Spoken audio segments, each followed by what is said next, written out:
Right, let's move on to our first section. That's pick your fit. And welcome Sukruti and Manali. Thank you so much again for being here with us. Sukruti, I'm actually going to start with you. So, despite being so many complexities with visas, whether that's high tuition and now COVID specifically, right?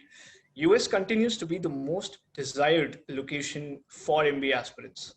What were the top factors that influenced your decision to select US as the final geography?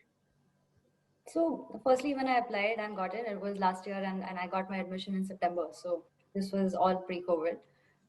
But I always consider that the US has a lot of opportunities. The culture is something that you can easily assimilate into, and the language isn't a barrier, which I thought might be a problem considering European schools. But mostly, I just thought the opportunities were great. I was applying to some of the schools which were in these in cities like New York, which I also think has abundant opportunities in terms of recruiting and not just what I'm going for consulting, but in general, it has a wide variety of offers out there for students. So that was my rationale. And I don't think it's going to change much, even though we've been stuck with this pandemic now. 2 years down the line, I think things will be going back to normal, or I hope. And that was my rationale. So that's why I've stuck to my decision. Great. So I think that makes a lot of sense. US is one of those geographies where Indians as a community do not face the language barrier. And in terms of work opportunities, I think hands down, US has one of the best opportunities to offer. So a lot of sense in that decision. Moving on, Manali, if I could come to you, Columbia is one of those schools that offers two intakes. There's a Jan intake and there is a September intake. Given you are a Jan candidate and Sukruti is a September candidate, would you want to quickly run us through what are the differences between the program structure for the two intakes? What are the differences in terms of opportunities? What are the overlaps and some of those things between the two intakes? Sure. So the main difference is the internship opportunity, which the J-termers kind of lose in the summer, because basically J-termers usually end up taking their second semesters in the summer. So they don't get the opportunity to intern. I think it depends on a student. If you're a sponsored student, or you have to go back to your family business, or you have your old job back. So basically, it's for those people who know what they end up or want to do post their MBA, have a backup plan basically to go through. So J-termers is a perfect opportunity for those people if they don't need an internship requirement. I wouldn't recommend this program for career switchers, because that's where the internship plays a key role. But if you have an experience and you know where you want to go, or even if an in-semester internship works for you well and it's going to land you with your dream job, I think this program is perfect, because other than that, I don't think you end up losing on anything else. You have the same club access, you have the same course list, you have the same teachers, you have the same resources the school offers, except the internship part. So I think that's one of the key and the main difference in these two intakes. Very well. So I think the insight that comes out very clearly is the main differentiator is the internship. So if you're starting out in Jan, that means you're actually one of those candidates who's probably either going back to a family business, or you are somebody who does not want to switch careers because you've chosen that intake with this fact that you will not be allowed to intern somewhere. Whereas in September, it's a traditional program with a 3-month internship, and for people who are looking to switch careers, just make a note of this, that September intake is the perfect start for you. Perfect. Moving on to Sukruti. Sukruti, now Columbia has always enjoyed the Ivy League status, right? And it's one of the top schools to target in the US among the other Ivy League schools. And it's situated right around New York, which is again the financial capital of the US as well. So what really differentiates Columbia Business School from other top schools in and around New York and in and around US, the top ones basically? Okay, so I'll take the US comparison first. So firstly, because Columbia is in New York, You have real world practitioners who can actually come to your classes and teach you. There's a program called Executives in Residence, where you have people who have like 25 plus years experience in different industries, and they have office hours, and they actually sit and you can actually visit them while attending classes. And you can do in semester internships. We have this thing called in semester internships, which you can do in your second year, and gain that extra experience, and earn some money as well. But if you see the name, it says Columbia University in the city of New York, and even CBS says at the very center of business. So I think that's what differentiates Columbia from other Ivy League schools or other top schools. And in terms of other schools in New York, I mean, there's only one Ivy League in New York, right? So it's obviously much different. Right. I think, again, it goes back to the idea of careers and opportunities that New York as a city and as a state provides you, where Columbia, of course, has an edge, not only because of its reputation, its curriculum, also because of the industry access that it provides due to the very fact that it's located in the heart of business. Very well put, Sukriti. On that note, Manali, if I could ask you, Columbia and Stern probably are one of those schools which have traditionally been always identified as the go-to places for finance industry, which I think everyone recognizes. But what a lot of people do not realize is, as times have changed, some new sectors have emerged. My question to you is, while finance happens to be a traditional forte for Columbia, how is Columbia currently, keeping up with pace with some of the new age emerging sectors, so to say, deep tech, entrepreneurship, social consulting, or a lot of the sectors that have emerged recently? So yes, Columbia is known for finance school, and it has excellent finance courses, the value investing program, the B program. Uh, but in these past few years, Columbia has had like a bunch of very well-known listed startups. For example, the Impossible Meat. Uh, that was something which came out from Columbia. It was a Columbia grad. So Columbia has this something called as Lang Center, which is basically for tech uh, and startups. It's a department, you can say, which kind of helps students, gives the resources, connections, networks, guides them throughout their startup journey. And especially in the summer, they have something called as a summer startup track, the SST, which there is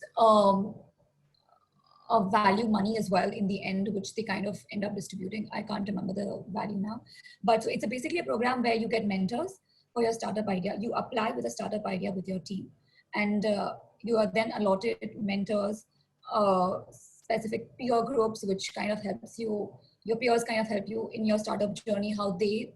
So in the peer group, you have like different stages of startup. Some are starting, some are in their ideation phase, some are in their MVP. So everyone is a different phase as of now.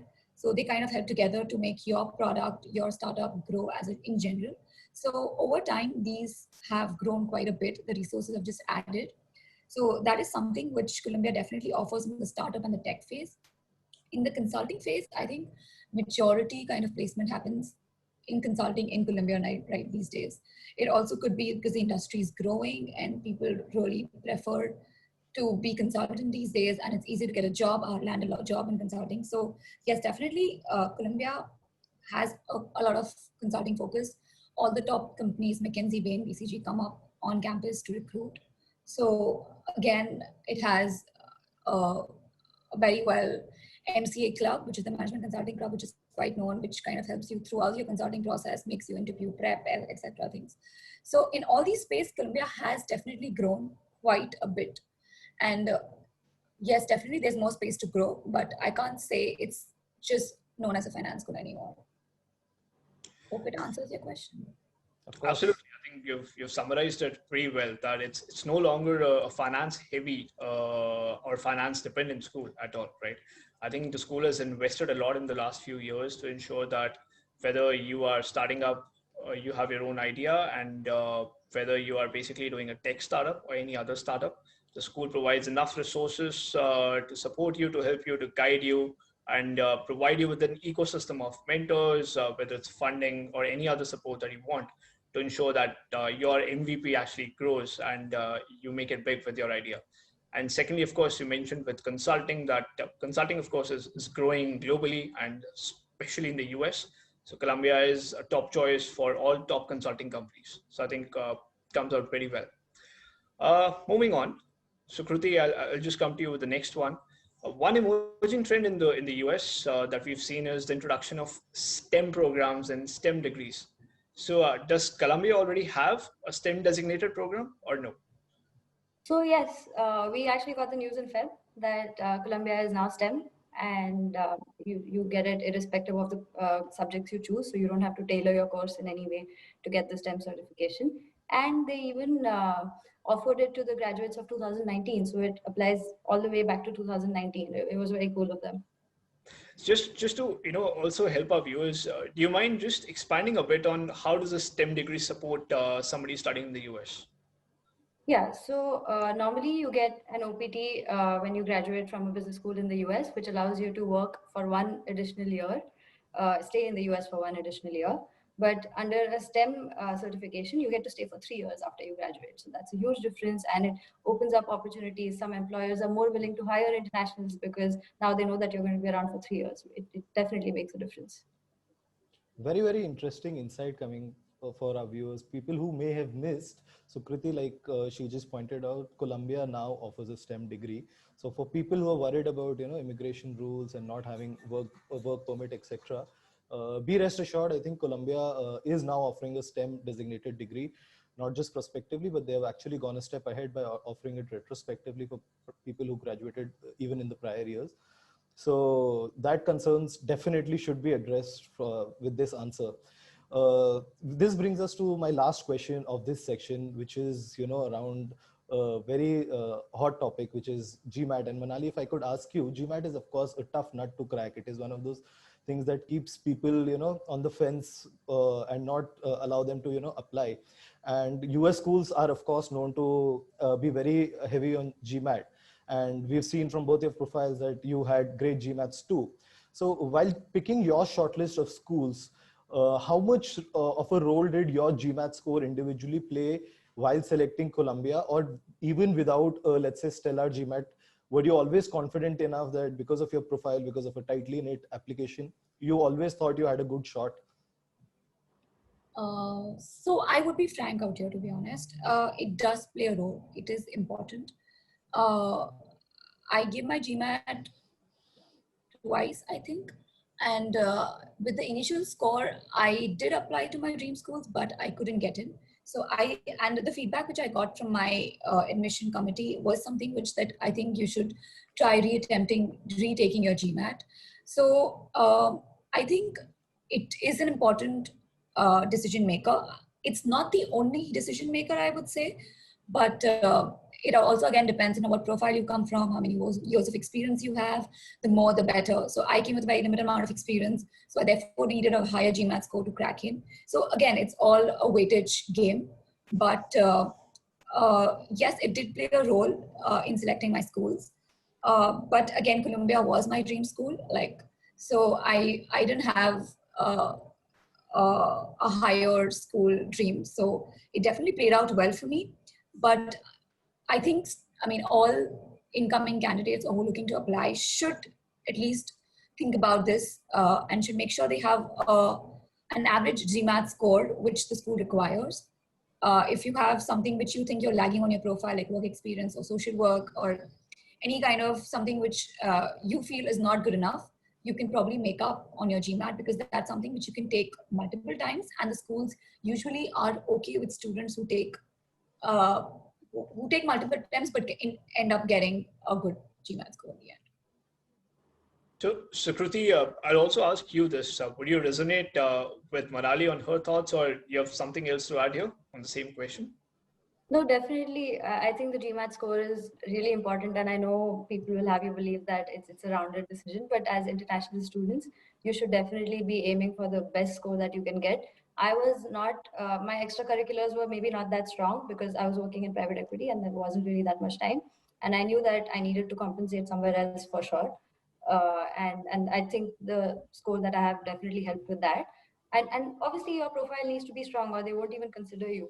But the thing is, Indians, at least all of us, tend to have pretty high GMAT scores. So you definitely need to stand out just a little bit. Absolutely. I think very well put, Sukriti and Manali. There are no two ways about it. You're competing against the best for the best spot. So you need to have a stellar GMAT and definitely around the average mark, even if you have a very good profile otherwise. And another takeaway that I got from Manali's answer is for candidates out there, don't be disheartened by rejection. Most people who have applied to schools have seen rejection in either prior year or in the current intake. But what matters is you stay determined, and ultimately you can crack your dream school too. So thanks a lot, both of you, for this, your valuable insights on the section.